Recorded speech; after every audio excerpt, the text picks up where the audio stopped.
Hello. This is a video tour of an article that's already online, illustrated article about NOAA's system for numbering charts, the chart numbers. And in modern electronic charts, the chart number and the file name is the same. And what I want to discuss is a little bit of the history and the evolution and the state of things now, and to point out a system that's sort of quietly taken over that is not, to my knowledge, is not explained in any place other than a couple NOAA links that are a little bit hard to find. So let's start here. Well, just to get a real quick background into the modern times, I think it looked to me, in looking into this, that NOAA started numbering charts as soon as they formed the U.S. Coast Survey in 1807. Now, there were, in fact, charts of Boston Harbor, New York, and places like that in the 1700s, obviously, but these were maybe British or made by some other non-official company, maybe private companies. But the official NOAA chart, official government charts started getting organized with the U.S. Coast Survey in 1807. And that agency, through several iterations, evolved into NOAA. And if you want to look into historic charts, you can go to this link, historicalcharts.noaa.gov, and then find some beautiful old charts. And in fact, you can also find there, as I'll mention briefly, the last, what we should call the last edition of every paper chart that existed. You can still get a copy of it there at that link in a high-res PDF or JPEG, which you can do with as you please. Now, and I gave an example here. This is like the first Boston chart. That number started out as number 337. That was a Boston Harbor chart, and that was in 1836. And that number lasted for that area, for that chart, till the early 1900s, when it was changed to 246. Chart number 246. So they made a change, but it's just a number. But the big change, in a sense, in what we're talking, the scale we're talking about, came, and I lifted this off an old chart, this corner off an old chart, from about 1974. So in 1974 is when NOAA switched from these individual digits like that to a numbering system that is familiar to us, or to us now. These are the paper charts that we know about. This 246 became 13270. And then you see it lasted 13270. That was in 74, and that lasted all the way up till the last edition of the chart in like 2023, 2024, when they were done. And that system of charts, paper charts, and in those days it also made the raster. Well, in modern times, when the paper charts existed, NOAA also made raster charts, which were just graphic images of the paper charts, but they were geo-referenced and you could navigate on them in a eChart program. But that system had a weak, let's call it a weak organization.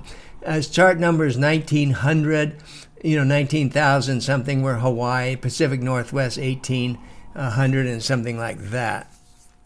And so that's the only grouping there was. If you had 14056, you wouldn't know what that meant. And the numbers, two charts next to each other, weren't correlated at all. So you just had that rough grouping. And if you want to get any of these old charts, or even to remember where they are, we have this article here. This is an article on how to get a copy of discontinued NOAA charts. And it relies on, if you know exactly the number you want, which is hard to know because there's no chart catalogs floating around anymore, but if you want to know what charts existed, we also made something, and there's a link to it right here, which looks like, now I'm digressing a little bit, but this looks like this. When I knew these charts were going to all go away, we made this tool that shows all the charts. Now, back in the day, when they were really there, these actually show the charts. But now they don't show the charts, but you can get the number. Like this is 12221, 12221. Any place around the country, if you wanted to know what this chart here is, this was get that 11486 and so forth. So that's a way that you can actually, if you want to get an old chart and look at it. So that was the way the numbering system. Then we started sometime. Paper charts were discontinued in 2024, end of 2024. The beginning of this year, all paper charts were discontinued. And that was hopefully not a surprise. It was announced in 2019. The process began almost immediately, and halfway through there, half the charts were gone. And by the time they got to the deadline, January 1st of this year, they were essentially all gone already. But and so once those paper charts were gone, the official charts now are the electronic navigational charts, ENCs. And sort of the main thing we're talking about now is not so much is in fact how these ENCs are in fact changing. Now the ENCs themselves are not new. They were, let's see what's some dates here. They were defined by the International Maritime Organization, International Hydrographic Organization in 1990. They set the specs for making these ENCs, and they were approved for use in 2000. And by 2018, now that's a long time ago, 2018, all the ships, the SOLAS deep water ships, were required to use ENCs. So ENCs weren't at all new. And those ENCs that started are now we're going to call them legacy ENCs.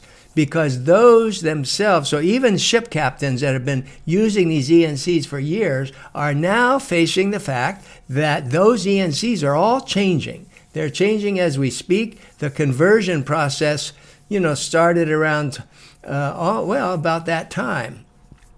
Actually, they started maybe 2019 or so, but they started converting the charts. When they first made the ENCs, these legacy ENCs, they had these weird, awful shapes.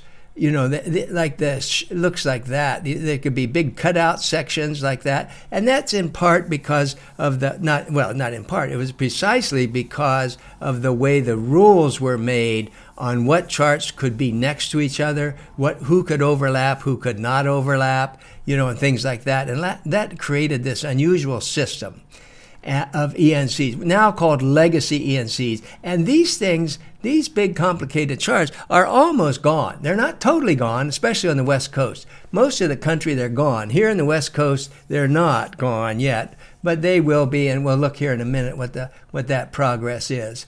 And so these charts had a numbering system, these legacy ENC have a numbering system that's logical. You see US 3, WA 46M. And the U.S., that's a company, or the country, not the company, the country that made them. The IHO has a list of the official country abbreviations for all the nations, hydrographic nations that make charts. They have a 2-letter abbreviation. And then 5 is the scale band. The scale band, which is defined in the old paper charts. There were actually a range of scales. In fact, those besides these totally irregular shapes and inconsistent neighbor numbers and so forth, there were over 100 different scales of these charts.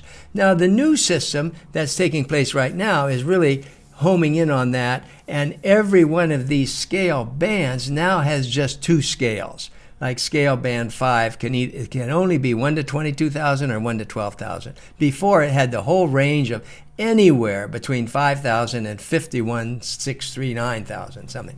So that's changing, and that's all for the better. So we have the name. Now we're looking, and the whole job here is chart names. US 5, so 5 is a scale band.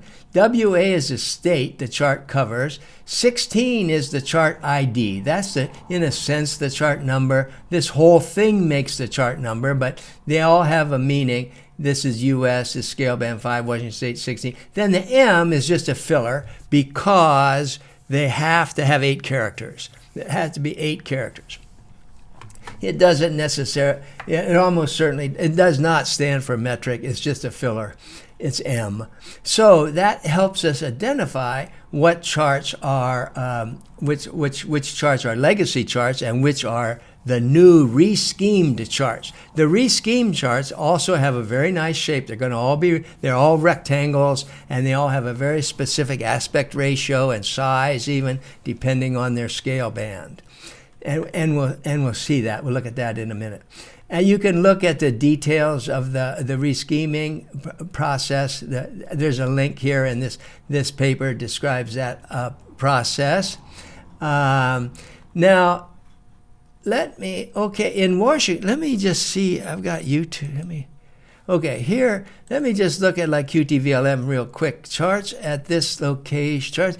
Now, Washington State, all the West Coast, has just a few charts that are reschemed, but they're mixed right in with all the legacy charts. So, but if I went to like Connecticut or New York or Florida, places like that, we're going to see all new rescheme charts with the new rescheme naming system, which I'm building up to. I'm going to explain.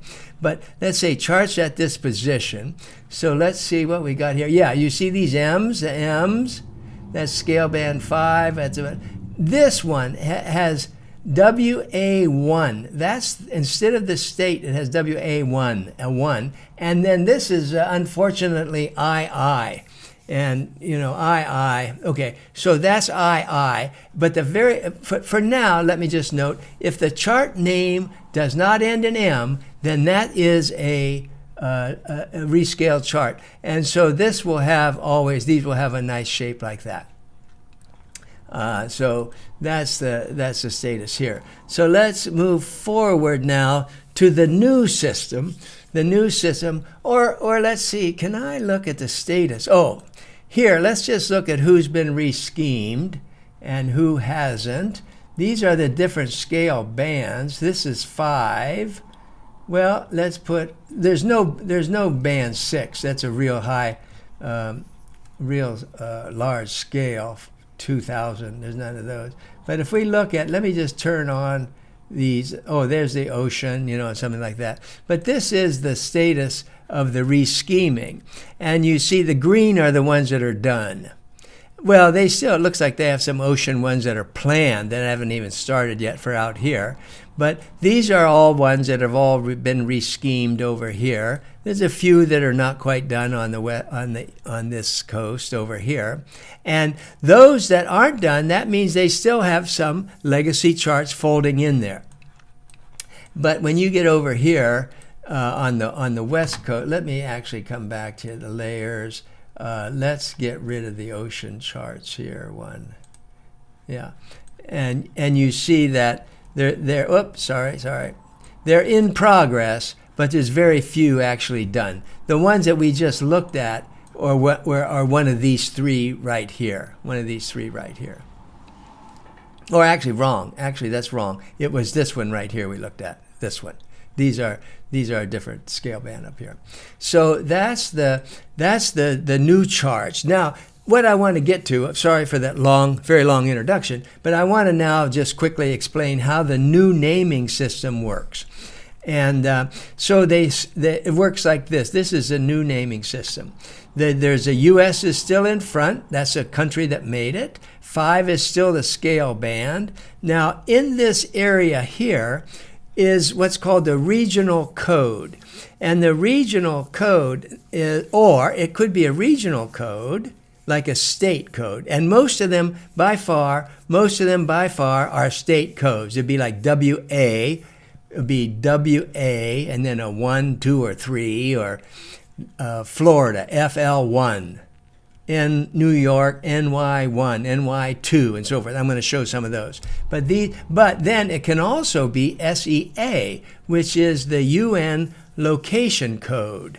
And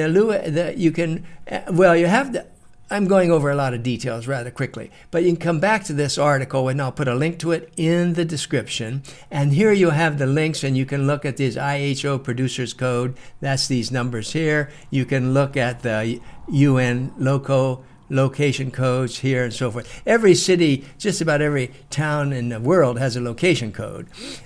It's the same, that location code is the same thing that in the type A, AIS, in the voyage data, the ships are supposed to broadcast where they're going, what their destination is.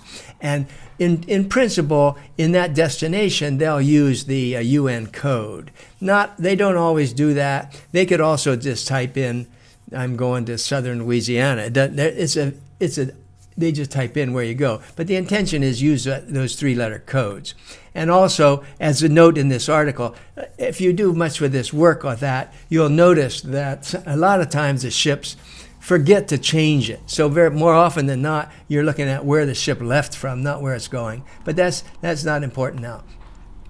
And we're going to see where are the regional codes WA or New York or whatever, and when do they use these regional codes? They show this right here, like SEA is the Seattle regional code for Seattle, and but they're not really that often, and they're only used in scale band 5. Scale band 5, 4 and above, they don't use it, and there are no scale band 6s in U.S. charts. There used to be a few, but they've gone now. They made them. They were state-of-the-art, beautiful, but they were so high resolution that I think they just didn't feel they were confident that the data was really right to that level of resolution, so they bailed on all the scale band 6s.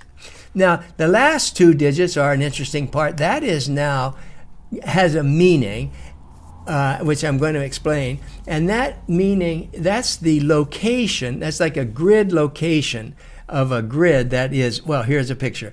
It starts in the southwest corner of this grid, which it can be, they don't necessarily have to be charts here, but they're just an imaginary grid laid over the area where the bottom left is AA. Then they have the rows and columns labeled this way. This would be called row A. This would be called column A, like that. We're going to come back to that.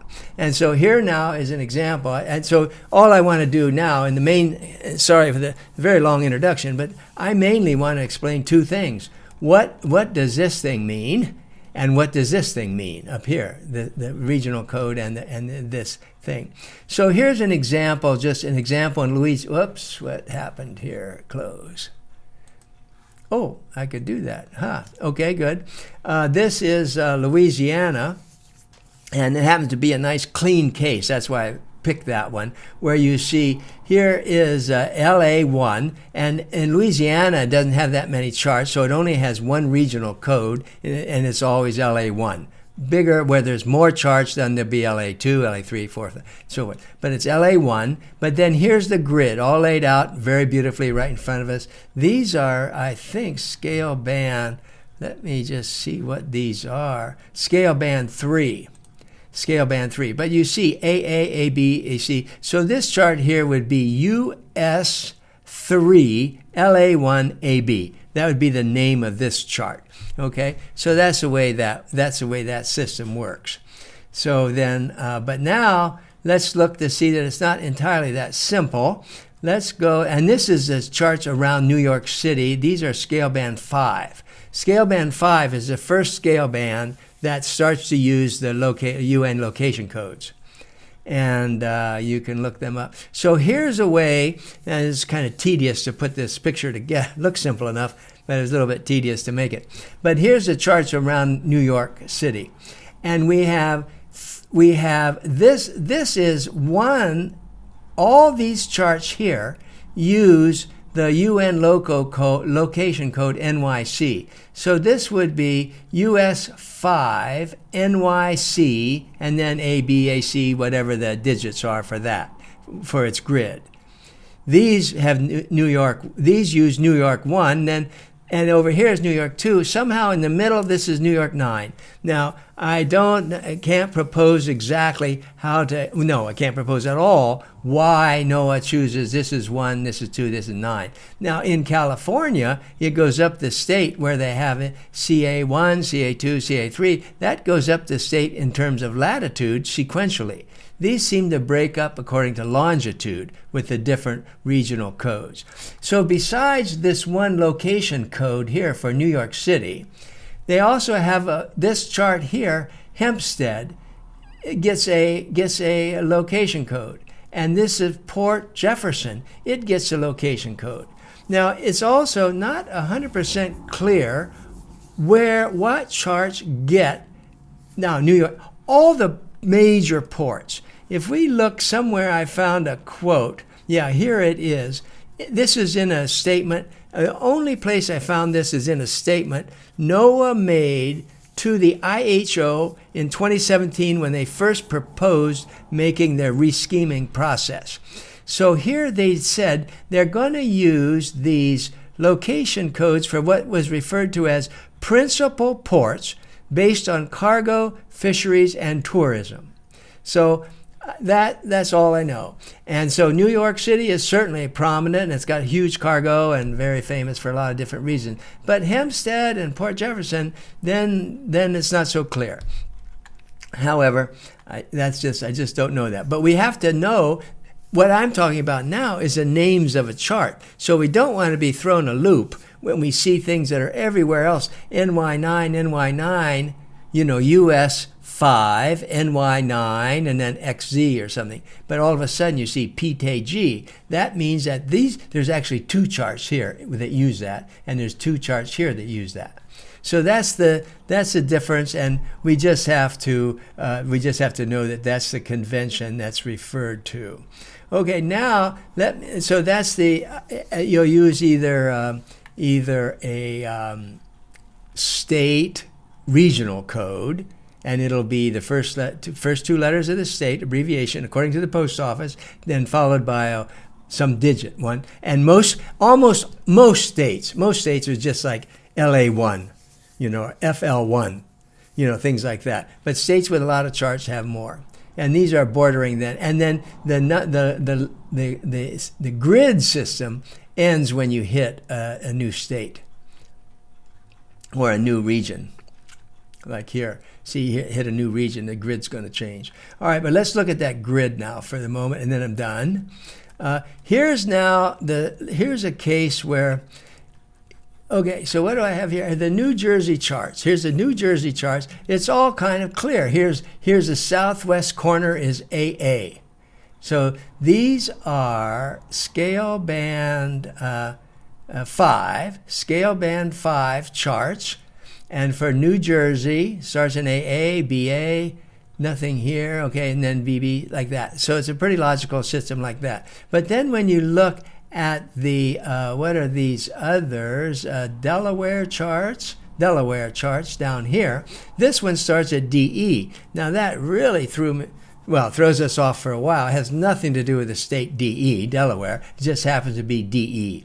And so what's going on here is the question is, why is this starting at DE for these charts? These are all the Delaware charts, but they're starting at DE, and why is that? And part of the reason is these charts run not part of the reason, the main reason, these charts run all the way up the Delaware Bay there.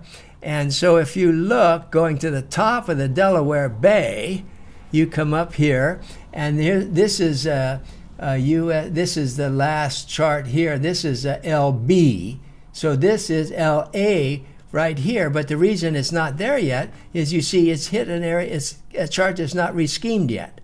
So presumably when they rescheme this will either be LA or go away. Right? But in principle, it's going to be LA. And so that's in a sense defining the top of the A column.